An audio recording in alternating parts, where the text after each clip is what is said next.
The great chamber of the Galactic Council stretched for miles, a structure built by beings who had mastered the stars for millions of years. Thousands of species gathered here, their forms ranging from clouds of sentient gas to towering crystalline giants. At the center of this vast assembly stood a single human woman in a simple gray suit. Ambassador Elena Vasquez held the data pad steady in her hands, though she wanted to throw it at the nearest alien face. Around her the laughter continued. It started with the Kresh, the insectoid warriors whose chittering sounded like breaking glass. Then the Yalthan joined in, their musical voices turning the mockery into a symphony. Soon the entire chamber echoed with the sound of 1,000 species laughing at humanity. 80 years, Elena said, her voice cutting through the noise. For 80 years humanity has served this council faithfully. We have completed every assignment. We have paid every tribute. We have followed every law. Now we ask for what we have earned. Class 2 civilization status. The laughter grew louder. High Arbiter Thelnox rose from his throne, his 6 arms spreading wide in a gesture of dismissal. The Zinthros were ancient, their empire spanning 40,000 star systems. They had ruled the galactic core since before humans had learned to make fire. When Thelnox spoke, his voice boomed through translation devices in every language known to exist. Earned? The word dripped with contempt. You stumbled into faster-than-light travel by accident. A lucky discovery in your primitive experiments. You build ships from metal and plastic like children making toys. Your worlds are barely terraformed. Your population is scattered across a mere 200 planets, and you dare to speak of earning advancement? Elena's jaw tightened, but she kept her voice level. Our technology may differ from yours, but our contributions? A Kresh commander shot to his feet, his mandibles clicking with amusement. You mine asteroids. You transport cargo. You do the work that our machines find too simple. You are not advanced, human. You are convenient. More laughter. Elena looked around the chamber, seeing the same expression on 1,000 alien faces. Amusement. Superiority. Contempt. These beings saw humanity as primitives, as creatures barely worthy of notice.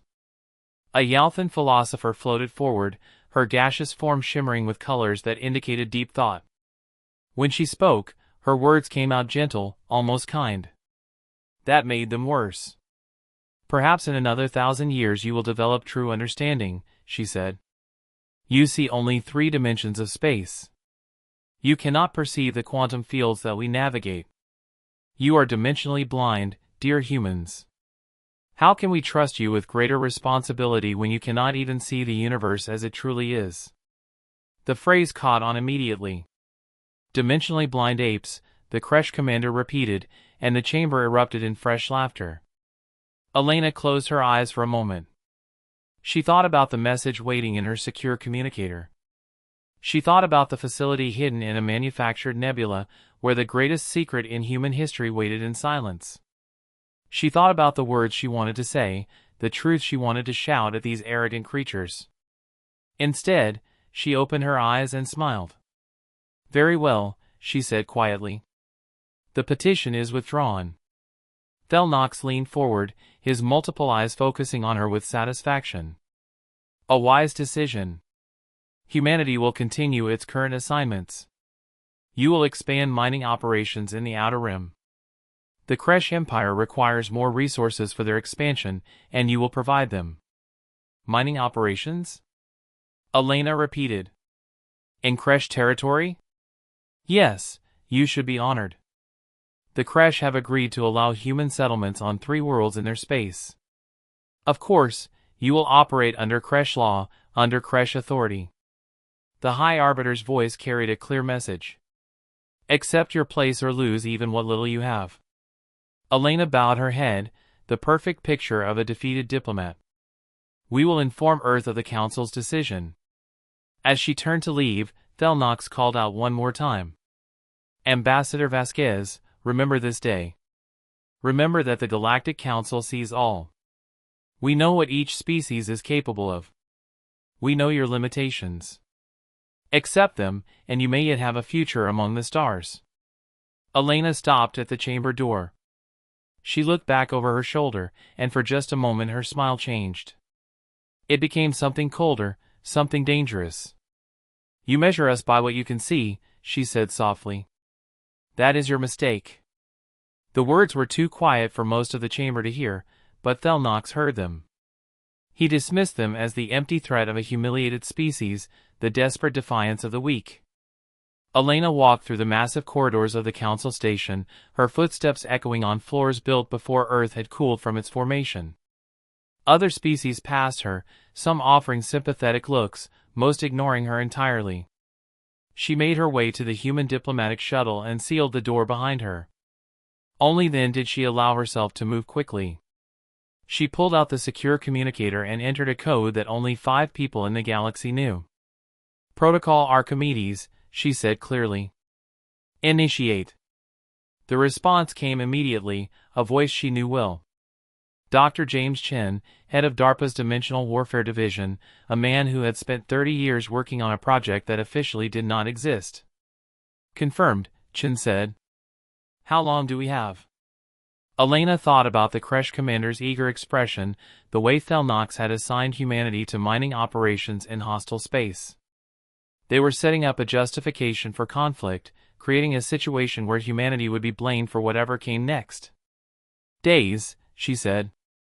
Maybe weeks. They're moving against us. Then it's time, Chen replied. Time to show them what dimensionally blind apes can do when they learn to open their eyes. Elena looked out the shuttle window at the massive council station, at the thousands of ships from species who thought themselves superior in every way. She thought about the vessel waiting in folded space, existing in dimensions these ancient empires had never even theorized about. Yes, she said. It's time they learned what happens when you underestimate humanity. The shuttle departed, carrying the ambassador back toward human space. Behind her, the Galactic Council continued its session, already forgetting about the primitive species they had just dismissed. They would remember soon enough. Prometheus Station existed in a place that most sensors would report as empty space. The manufactured nebula surrounding it was humanity's greatest feat of camouflage, a cloud of particles and electromagnetic interference that made the entire region appear worthless and dangerous. Any ship that came close would find their instruments going haywire, their navigation systems failing. They would turn away, never knowing what hid in the center. Dr. James Chen stood in the observation dome, watching the swirling colors of the nebula through reinforced glass. He had spent half his life in this place, working on a project that would either save humanity or drive them all insane. The message from Ambassador Vasquez had arrived 3 hours ago. Protocol Archimedes. After 49 years of preparation, it was finally time.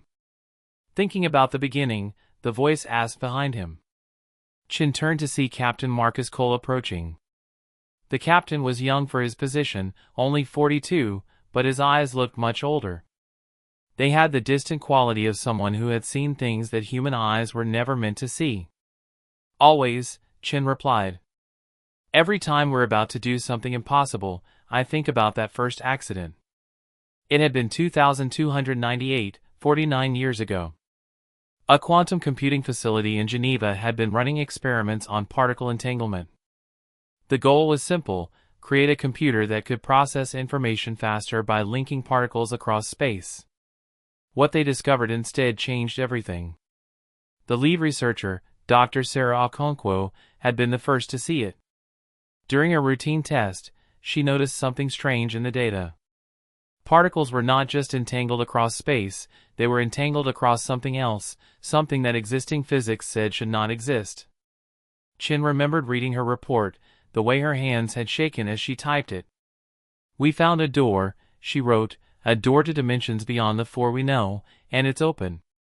The discovery had been called the Kaluza-Klein breach, named after the physicists who had first theorized that extra dimensions might exist. But theory was one thing, proof was another.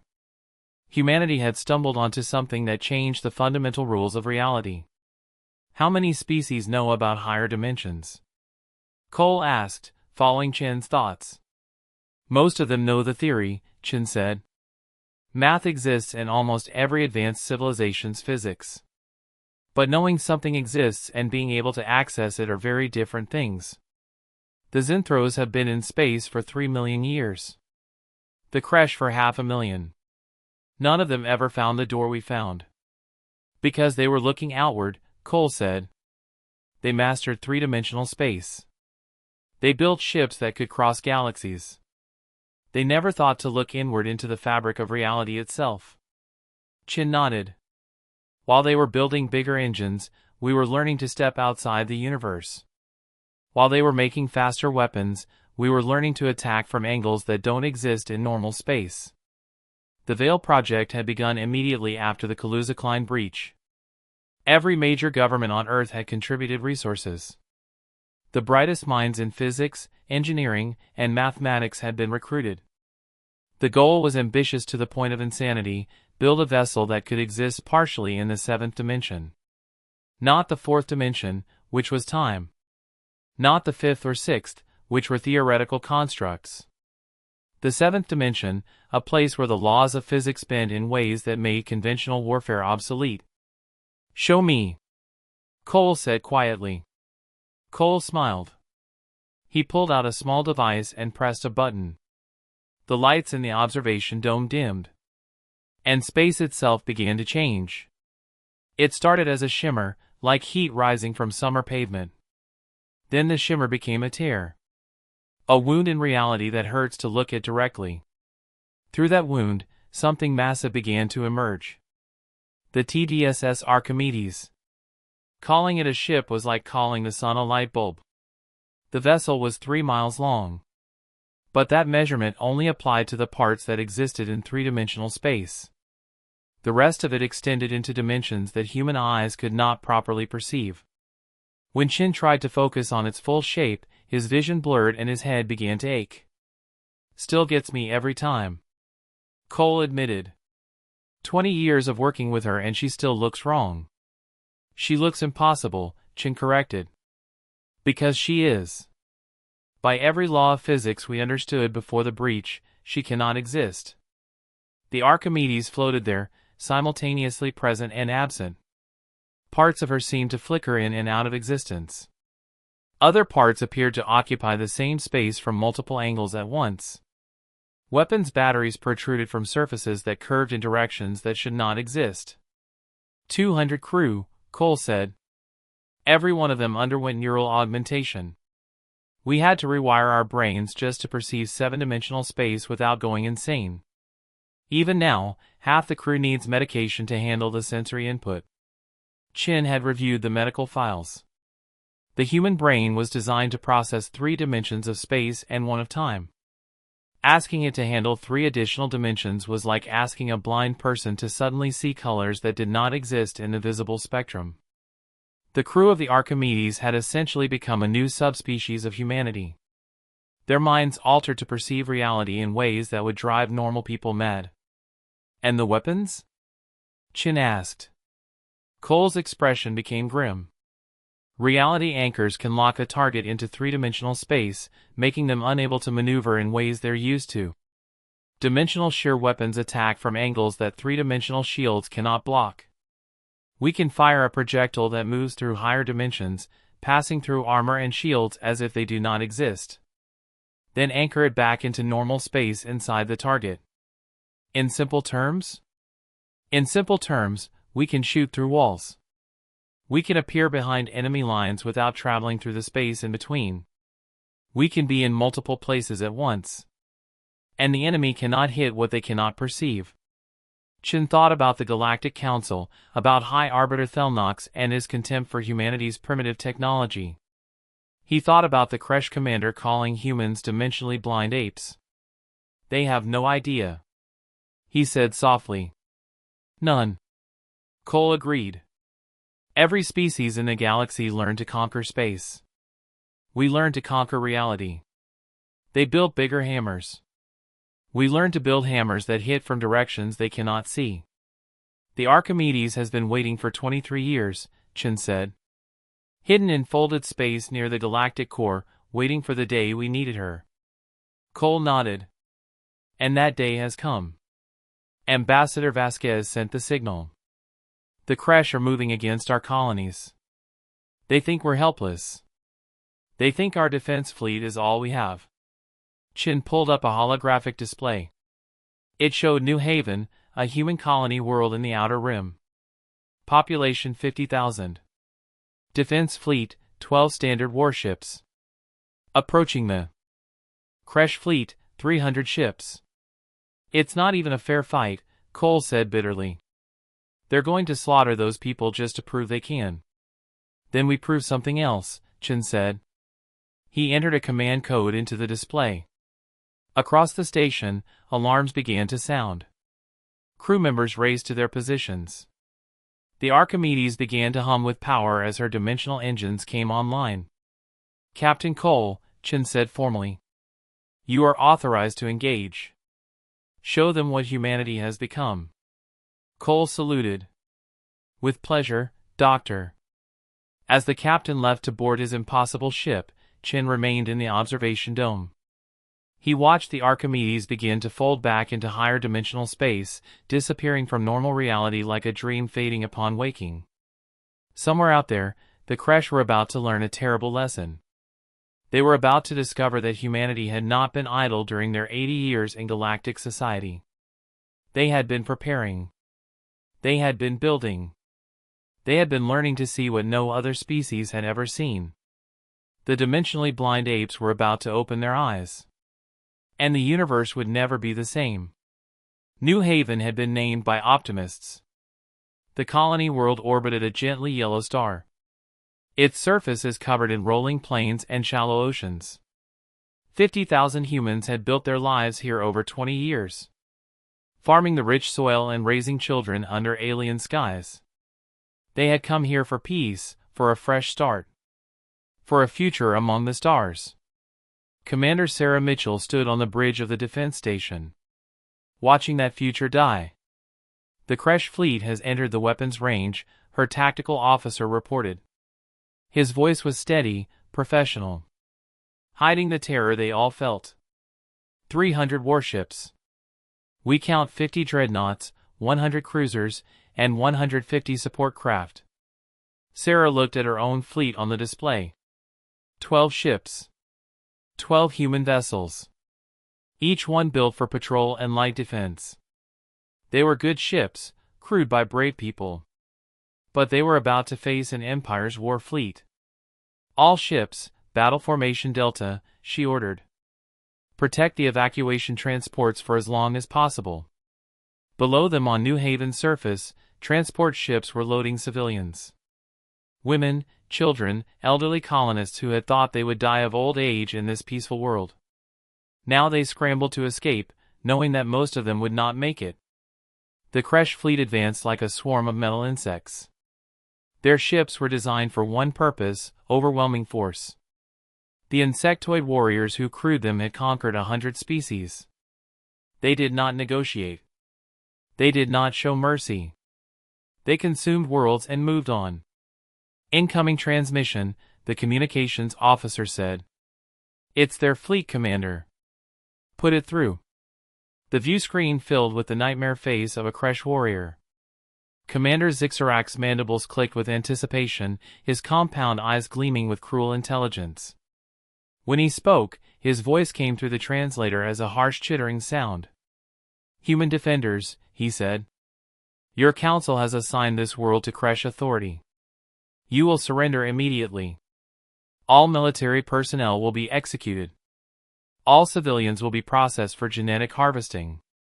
Resistance will result in orbital bombardment of all population centers.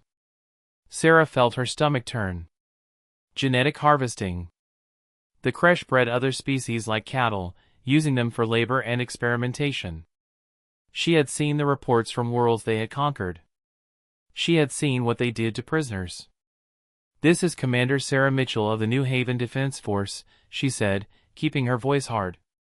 We reject your authority. This world is protected by human law and the Galactic Council Treaty. Zixarak's laughter sounded like breaking glass. The Council gave us permission, little ape. Your ambassador begged for recognition and was denied. Your species has no power, no protection, no future. Surrender or die. Then we die, Sarah said simply. She cut the transmission. Her tactical officer looked at her with wide eyes. Commander? We die, Sarah repeated. But we die buying time for those transports. Every minute we hold another 100 people who might escape. Ready all weapons. The Kresh fleet opened fire. Space filled with energy beams and missile trails. The human fleet scattered. Their pilots performed evasive maneuvers that pushed their ships to the limit. They returned fire, targeting the Kresh support craft, trying to create chaos in the enemy formation. For 3 minutes, it almost worked. Human pilots were skilled, their tactics creative. They destroyed 6 Kresh vessels and damaged a dozen more. Then the dreadnoughts fired. The beams from the massive warships cut through human shields like paper. The destroyer Valiant exploded in a ball of plasma, her crew of 80 dying instantly. The cruiser Defiance lasted longer, her captain ramming his damaged ship into a Kresh dreadnought before both vessels tore apart. On the bridge, Sarah watched her fleet die. 10 ships. 8 ships. 5 ships. Her people were giving everything, sacrificing themselves without hesitation. And it was not enough. The Kresh fleet is moving into a bombardment position, the tactical officer reported. Tears ran down his face. They're targeting the cities. Sarah closed her eyes. Below them in the cities of New Haven, mothers held their children. Fathers stood in the streets looking up at the sky, knowing what was coming. People who had done nothing wrong. Whose only crime was being human in a galaxy that saw them as prey. All remaining ships. Sarah said quietly. Full attack. Make them remember us. The last 4 human vessels charged the Kresh fleet. It was suicide, but it was defiant suicide. They would not go quietly. Then space tore open. It happened between one heartbeat and the next. A wound appeared in reality itself. A gash in the fabric of space that made every sensor on both fleets scream in confusion. Through that wound, something emerged. Sarah had never seen anything like it. The ship was massive. 3 miles of impossible geometry that hurt to look at directly. Parts of it seemed to exist in multiple places at once. Other parts flickered in and out of visibility. When she tried to focus on its full shape, her vision blurred and her head ached. What is that? Her tactical officer whispered. I don't know. Sarah admitted, but it's broadcasting on human frequencies. A voice came through, calm and professional. New Haven Defense Force, this is Captain Marcus Cole of the TDSS Archimedes. Stand down and withdraw to a safe distance. We will handle the Kresh fleet. 1 ship, 1 impossible ship against 300 Kresh warships. Archimedes, this is Commander Mitchell. Sarah said. You're outnumbered 300 to 1. Incorrect, Commander. Cole replied. His voice carried a hint of dark amusement. They're outnumbered. They just don't know it yet. The Kresh fleet had stopped firing. Their sensors are unable to lock onto the strange vessel. Commander ZixRx's voice came through, confusion replacing his earlier confidence. Unknown vessel, identify yourself. You are interfering with a sanctioned Kresh military operation. This is Captain Marcus Cole of Earth's Dimensional Warfare Division. Cole said, you have attacked human civilians without provocation. You have violated Galactic Council law. You have 1 chance to retreat. ZixRx's laughter returned, though it sounded less certain. 1 ship? 1 strange ship against my fleet? You are insane, human. Perhaps. Cole said quietly, but we're the insane humans who learn to see what you cannot. The Archimedes deployed something. Sarah's sensors registered it as reality anchors, though she had no idea what that meant. 100 points of intense energy appeared around the Kresh fleet, forming a geometric pattern that enclosed their ships like a cage. Suddenly, half the Kresh fleet stopped moving. Their engines fired. Their pilots screamed commands, but the ships remained frozen in space, locked in 3 dimensions, unable to maneuver in ways they had taken for granted. "What is happening?" ZixARX demanded. "What have you done?" "We've leveled the playing field," Cole replied. "Your ships can move in 3 dimensions. So can ours, but we can also move in 7. Let me demonstrate." The Archimedes vanished, not through any normal form of movement. It simply ceased to exist in one location and appeared in another, 300 miles away without crossing the space between. Then it fired. The weapons came from nowhere. Energy beams appeared inside Kresh shields, striking hulls directly. Missiles emerged from impossible angles, hitting ships from directions that should not exist. Projectiles passed through armor as if it were empty space, then materialized inside the target vessels, tearing them apart from within. The Kresh fleet tried to return fire. Energy beams passed through the space where the Archimedes was, but the ship existed in more dimensions than the weapons could reach. Missiles chased it only to watch it step sideways through reality and disappear. Sarah watched in stunned silence. It was not a battle. It was an execution. Kresh ships exploded one after another. Dreadnoughts were cut in half by weapons they never saw coming. Cruisers were torn apart by projectiles that ignored their shields. The support craft tried to retreat, only to find the reality anchors had trapped them. Commander ZixARX's flagship lasted longer than the others, but when the Archimedes appeared directly beside it, passing through the shields as if they did not exist, even he understood that the battle was over. "Please," he transmitted, his earlier arrogance completely gone.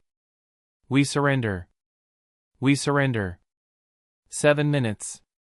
Cole said coldly. "You attacked civilians. You threatened children. You called us dimensionally blind apes. 7 minutes was all it took to destroy your fleet. 100 ships eliminated. 0 human casualties."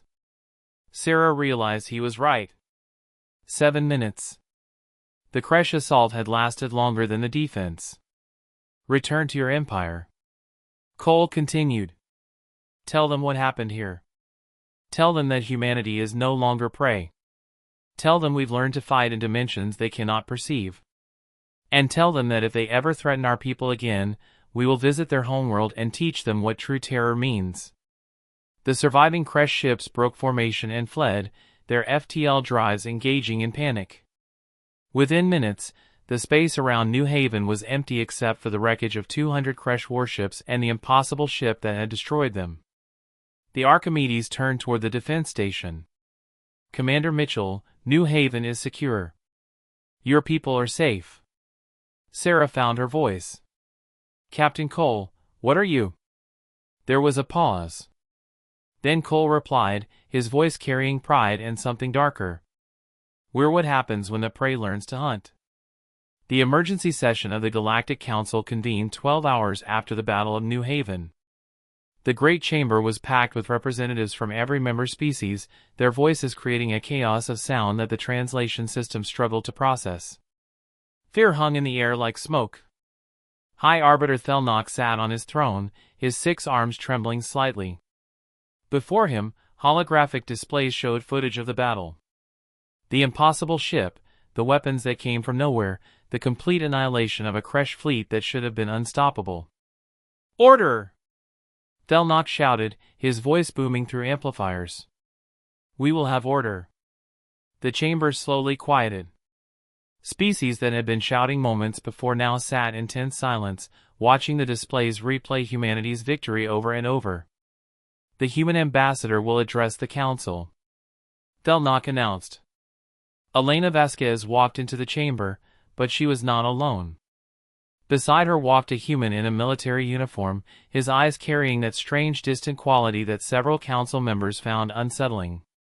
Behind them, a holographic projection flickered to life, showing the outline of the vessel that had destroyed the Kresh fleet.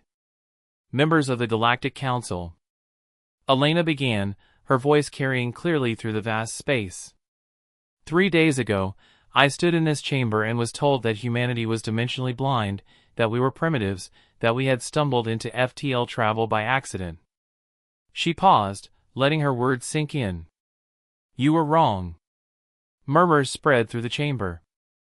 The Althean philosopher who had coined the phrase dimensionally blind shimmered with colors indicating distress. This is Captain Marcus Cole. Elena continued, gesturing to the man beside her, commander of the TDSS Archimedes, humanity's first 7th-Dimensional vessel. Captain, please explain to the council what they witnessed. Cole stepped forward, his hands clasped behind his back in a military stance. For 49 years, humanity has been exploring higher dimensional space. While your civilizations perfected 3-dimensional travel, we learned to navigate dimensions beyond your perception. The Archimedes exists partially in the 7th dimension, allowing it to move through space in ways that conventional physics cannot explain. A Zenthra scientist stood up, his voice shaking. Impossible. We have studied dimensional theory for 3 million years. We know it is possible in theory, but the energy requirements alone are manageable. Cole interrupted. If you approach the problem differently, you try to force your way into higher dimensions through brute power. We learned to open doors gently. You saw dimensions as barriers to overcome. We saw them as spaces to inhabit. Elena pulled up more displays, technical readouts, energy signatures, battle analysis. The weapons you witnessed are called dimensional shear projectors. They fire projectiles through higher dimensional space, allowing them to bypass shields and armor by traveling through angles that do not exist in 3-dimensional reality.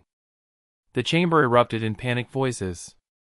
Representatives shouted questions, accusations, demands.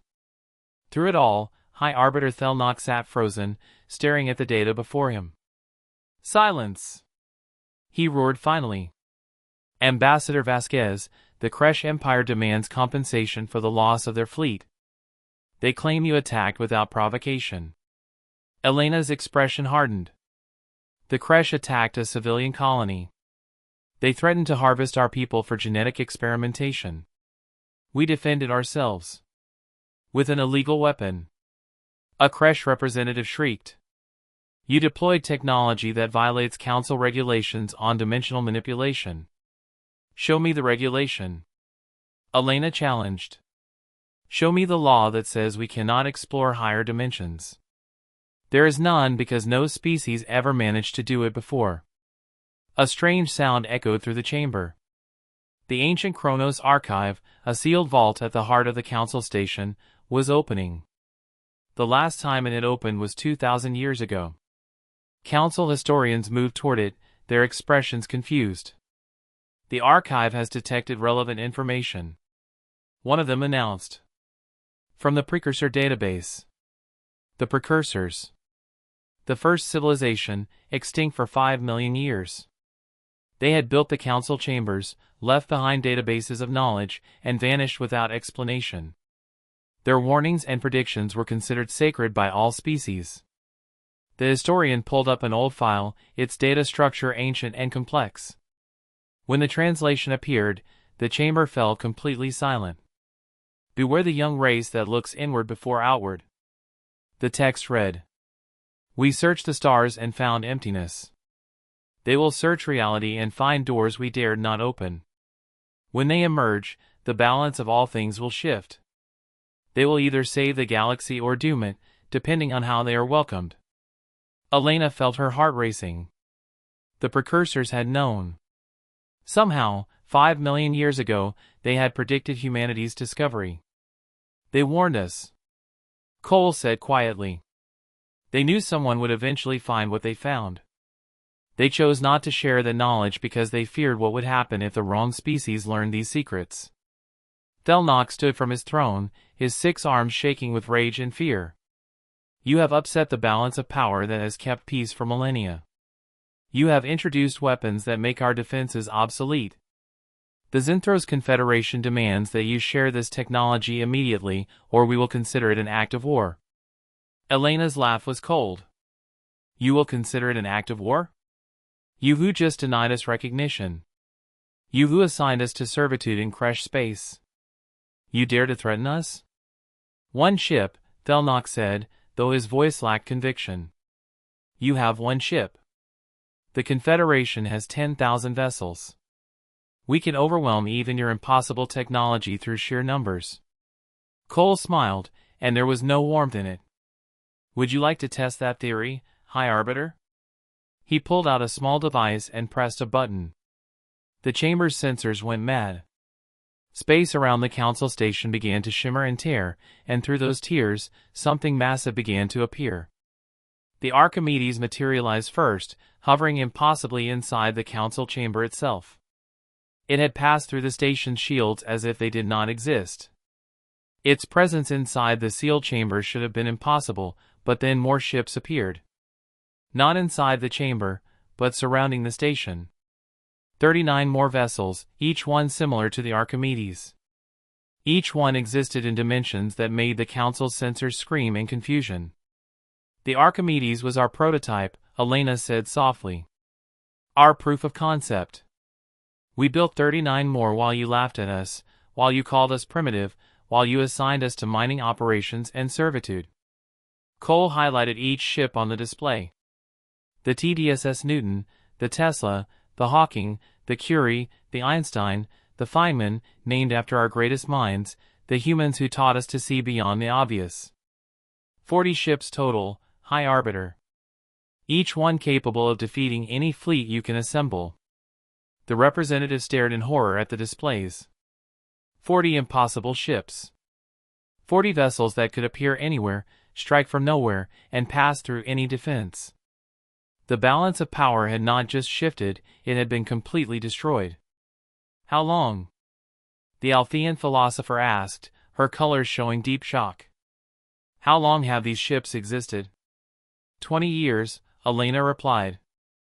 For 20 years they have been orbiting our home world, hidden in folded space, invisible to every sensor array in the galaxy. We could have revealed them at any time. We could have conquered you at any time, but we didn't want conquest. We wanted a partnership. We wanted to be recognized as equals. She looked directly at Thelnock. You offered us slavery instead. You laughed at our request for recognition. You assigned our people to work under species that threatened to harvest them like animals. And when we defended ourselves, you dared to call our weapons illegal. What do you want? Thelnock asked, and for the first time his voice carried no arrogance. Only fear. Elena's smile was sharp. We want what we asked for 3 days ago. Class 2 civilization status, a permanent seat on the Security Council, and a new treaty that recognizes human sovereignty over our territory. And if we refuse? A Kresh representative asked weakly.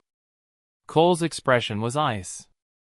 Then the next council session will be held at Earth's orbit, and you will arrive as guests, not as rulers. The chamber fell silent. Every species present understood the threat. Humanity had not just built weapons, they had transcended the fundamental limits that bound all other civilizations. They could appear anywhere, strike anywhere, defend anything. The council will vote, Thelnock said finally, his defeat clear in his voice. The vote was unanimous. Every species, even the Kresh, voted to grant humanity everything they had asked for. Not because they wanted to, because they were afraid. As Elena and Cole left the chamber, the ambassador allowed herself a small smile. They'll hate us now. They already hated us, Cole replied. They just called it contempt before. Now at least they'll respect us. Behind them, the Galactic Council began the work of reorganizing their entire political structure around a new reality. The age of the old empires was over. Humanity had not just joined the galactic community, they had revolutionized it. And in a secret facility deep in human space, Dr. James Chen watched the vote results and allowed himself a smile. He turned to the hangar behind him, where a ship 10 times the size of the Archimedes waited in darkness. Not yet, he whispered to the massive vessel, but soon. Let's hope they never give us a reason to finish you. The TDSS Einstein, humanity's 9th-dimensional experimental craft, remained silent in the shadows, waiting. The Zinthros Confederation had ruled the galactic core for 3 million years. Their empire had never known defeat. When the Council voted to grant humanity recognition, the Confederation's Grand Assembly gathered to discuss a response that would restore their dominance. "They have 40 ships," Grand Marshal Kethavorn announced to the assembled military leaders. 40 impossible ships, yes, but the Confederation commands 10,000 vessels. Mathematics favors us. The Grand Marshal was ancient even by Zinthro's standards. His carapace bore the scars of 100 campaigns. He had conquered species more advanced than humanity. He refused to believe that dimensionally blind apes could truly threaten his empire. "We will mobilize the full Imperial fleet," he declared. "We will jump to Earth's solar system. We will surround their home world, and we will demonstrate that numbers always defeat novelty." Not everyone agreed. Several younger commanders argued for caution, for studying the new technology before engaging, but Kethavorn dismissed their concerns. The Confederation had never retreated. They would not start now. 3 days later, 10,000 Zinthro's warships activated their FTL drives and jumped toward humanity's home system. On Earth, alarm sirens wailed across every continent. Defense satellites detected the massive fleet appearing at the edge of the solar system. Their numbers were so vast that they blocked out stars. Every human who looked up at the sky knew what was coming. In the Dimensional Warfare Division headquarters, Dr. James Chen watched the displays calmly. Beside him, Ambassador Vasquez looked worried. 10,000 ships, she said. "Even with the 40 vessels we revealed, those numbers are irrelevant," Chen interrupted gently. He pulled up a communication channel. "Earth Defense Command approaching Zinthro's fleet. You are in violation of Galactic Council law. Withdraw immediately." Grand Marshal Kethavorn's image appeared on the screen. His 6 arms spread in a gesture of absolute confidence. "Humanity, you have defied the natural order. You have introduced chaos to a stable galaxy. The Confederation will restore balance. Surrender your dimensional technology and submit to our authority, or we will reduce your home world to ash." Chen smiled. It was not a nice smile. "Grand Marshal, you've made a critical error. You assumed the Archimedes was our only ship because that's all we showed the Council. You assumed the 40 vessels we revealed were our entire fleet because we allowed you to believe it. You should have asked yourself a simple question." "What question?" Kethavorn demanded. "If humanity could build 40 impossible ships in secret, what else might we be hiding?" Chen entered a command code. Across Earth's solar system, space began to tear. It started near Mars, then Venus, then Mercury, then in the asteroid belt, near Jupiter's moons, in the orbit of Saturn. 40 locations across the system. Reality itself ripped open like fabric. Through those wounds, the true fleet emerged. The Zinthro's sensors went mad trying to process what they were seeing. Not 40 ships, 40 more ships. 80 total vessels. Each one exists partially in 7th-dimensional space. Each one is impossible. Each one deadly. But these ships were different from the Archimedes. They were larger, their geometries more complex, and they moved with a coordination that suggested a shared intelligence. "Meet the Hidden Fleet," Chen said softly. "Named after humanity's greatest scientific minds. The Newton class, the Tesla class, the Hawking class. Every ship we showed the Council was a first-generation design. These are our second-generation vessels. They've been orbiting Earth for 2 decades, invisible to every sensor in the galaxy." On the bridge of his flagship, Grand Marshal Kethavorn felt something he had not experienced in 2,000 years.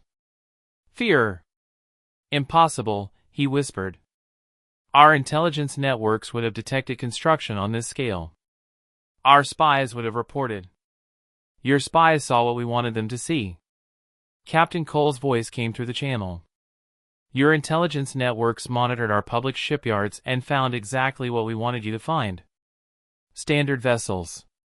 Conventional technology. You never thought to look in folded space, in dimensions you cannot perceive." The Hidden Fleet moved into formation. They did not attack.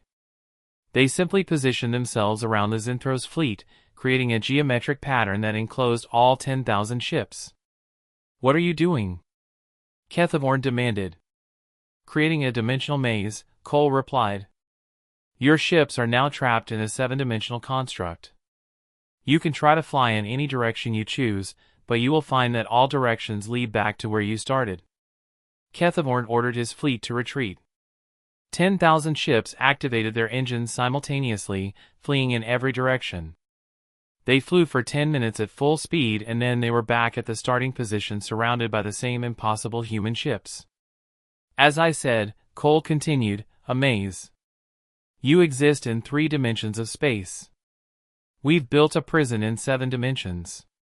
You cannot escape because the exits exist in directions you cannot perceive.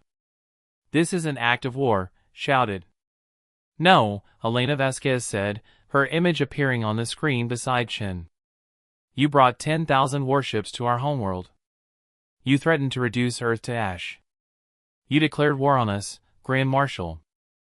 We're simply demonstrating why that was a terrible mistake." One of the human ships moved closer to Kethavorn's flagship. It was the largest vessel in the Hidden Fleet, nearly 5 miles long. Its designation appeared on Zinthro's sensors, TDSS Einstein. "That ship," Chen said quietly, "is our 3rd-generation prototype. It exists partially in 9 dimensions. We haven't finished building it yet. What you're seeing is about 60% complete, but even at 60% it could destroy your entire fleet in under 3 minutes." Cole's voice took on a harder edge. "We could have done this at any time, Grand Marshal. We could have appeared in orbit over your homeworld and demanded your surrender. We could have conquered the Confederation, the Kresh Empire, the entire Galactic Council. We have weapons that make conventional warfare obsolete. We have vessels that can appear anywhere, strike from nowhere, and defend against anything. Then why didn't you?" Kethavorn asked, genuine confusion in his voice. "Because that's not who we are," Elena said simply. "We didn't want to conquer the galaxy. We wanted to join it. We wanted to be partners with the species we found among the stars. We hope for friendship, for cooperation, for mutual growth." She paused, letting her words sink in. "But you offered us slavery. You assigned us to servitude. You attacked our colonies, and when we defended ourselves you brought an armada to destroy our homeworld. You forced us to reveal what we had been hiding." Chen pulled up displays showing every human colony in the galaxy. "We have hidden fleet elements near every human world. We've been protecting our people in secret for 20 years, not because we wanted to hide our strength, but because we hoped we would never need to use it. What do you want?" Kethavorn asked, his earlier arrogance completely gone. "Your unconditional surrender," Cole replied. "You will withdraw your fleet from our system. You will recognize human sovereignty over all our territory. You will sign a non-aggression treaty that forbids any military action against humanity or our allies, and you will do it now. Or we will demonstrate exactly what our weapons can do to your ships." A silence stretched for a long moment. Grand Marshal Kethavorn, conqueror of 100 worlds, ruler of 40,000 star systems, looked at the impossible ships surrounding his fleet and knew he had lost. "The Confederation surrenders," he said quietly. "We accept your terms." The dimensional maze dissolved. The Zinthro's fleet found itself free to move again. They retreated quickly, their FTL drives engaging as they fled the solar system in disorder. As the last Zinthro's ship vanished, Elena allowed herself to breathe. "It's over." "This part is over," Chen corrected. "Now comes the hard part, building a real peace, sharing our knowledge carefully, teaching other species to see what we can see without giving them weapons that could destroy us all." Cole's image appeared on their screens. "The Council is calling for another emergency session. They want to negotiate a new treaty, the Treaty of Terra they're calling it." "Let them wait," Elena said. "First we celebrate. For the first time in 80 years humanity doesn't have to hide. We don't have to pretend to be less than we are. We can stand in the light and be seen for what we've become." Across Earth people poured into the streets. They had watched the confrontation on their screens, holding their breath as 10,000 alien warships threatened their world. Now they danced and sang, celebrating not just survival, but recognition. Humanity has proven itself to the galaxy. In the weeks that followed, the Treaty of Terra was signed. Humanity agreed to share dimensional theory over a 100-year period, teaching other species the mathematics and physics they had discovered. But weapons technology would remain human for the foreseeable future. The galaxy would need time to adjust to this new reality. Some species welcomed the change. The smaller civilizations, the ones who had been dominated by empires like the Zinthros and Kresh, saw humanity as potential protectors. They negotiated alliances eagerly. Other species retreated into isolation, afraid of what humanity might become. The Yalthan in particular withdrew from council affairs, their philosophers struggling to reconcile their understanding of reality with what humans had achieved. But the galaxy could not ignore humanity anymore. They could not laugh at the dimensionally blind apes. Those apes had opened their eyes and seen beyond the veil of reality itself. 1 year after the Battle of New Haven, Dr. James Chen stood in a secret facility looking at the massive, incomplete vessel that filled the hangar. The TDSS Einstein had grown since the Zinthros had seen it. Now at 80% completion it pulsed with energy that made the air shimmer. "Will we ever finish her?" a young engineer asked. Chen thought about the galaxy outside, about the species that feared humanity and the species that courted favor. He thought about the balance they had achieved, the peace they had built on the foundation of overwhelming, but restrained power. "I hope not," he said finally. "I hope we never give ourselves a reason to finish her. I hope the threat of what we could build is enough to keep the peace." The engineer looked confused. "But if we finished her, we would be truly unstoppable." "Exactly," Chen replied. "And that's why we must never finish. The moment we believe we're unstoppable is the moment we become what we fought against, the moment we become conquerors instead of defenders." He walked toward the exit, leaving Einstein in her shadows. Let her remain incomplete. Let her be a reminder that we always have more to learn, more to discover. Let her be the door we choose not to open because we're wise enough to know that some doors should remain closed. The young engineer watched him go, then turned back to the massive vessel. In the darkness, Einstein seemed to pulse with potential, with possibility, with the promise of power beyond imagination. But humanity had learned a valuable lesson. Power without wisdom led to tyranny. Strength without restraint led to destruction. They had shown the galaxy what they could do. Now they would show the galaxy who they chose to be, not conquerors, not destroyers, not tyrants, just humans, dimensional explorers who had looked inward and found wonders, and who had chosen to use those wonders not to dominate, but to protect, not to rule, but to stand as equals among the stars. The galaxy would never laugh at them again. But more importantly, humanity would never become the monsters that others had tried to make them. They had proven their strength. Now they would prove their wisdom. And in the spaces between dimensions, in the folded corners of reality that only human eyes could perceive, the hidden fleet kept watch. Silent. Patient. Ready. Always ready.